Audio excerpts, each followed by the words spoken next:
အားလုံးပဲမင်္ဂလာပါကျွန်တော်အခုဆိုရင်အမျိုးသားဇာတ်ရုံကိုရောက်နေပါတယ်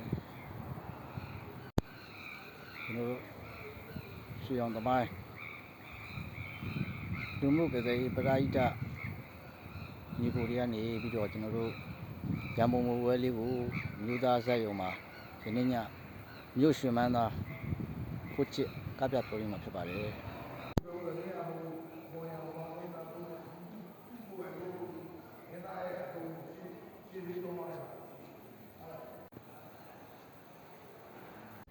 ဒါကတော့မြို့ရှင်မန်းသားခုချစ်ဒီနေ့ည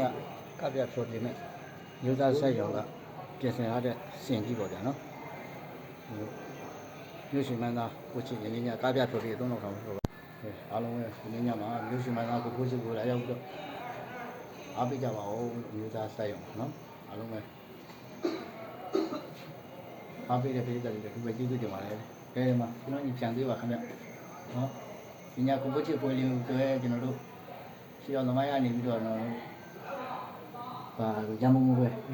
ပြုလုပ်ကျင်းပတဲ့ပွဲလေးပါကျွန်တော်တို့အဲ့ဒါကျွန်တော်လာရောက်ပြီးဒီကိုတယောက်တော့မှဝိုင်းဝန်းပေးခြင်းဖြစ်ပါတယ်အခုဝိုင်းကိုခေါ်လိုက်တာကျွန်တော်ကတော့တောက်လျှောက်တယ်ဆရာကြီးကတော့လုတ်ပင်မှန်းလားမသိဒီပွဲပြမြောက်ရေးကိုဒီတယောက်တည်းလုံးမှန်းဟုတ်လားအဲ့ဒုတိယပိုင်းဒီကအဲ့ဒီဟာသူတို့ကဲရင်းညမျိုးသားစက်ရုံမှာလာရောက်အားပေးကြပါအောင်အားလုံးဖိတ်ခေါ်ပါတယ်ဒီက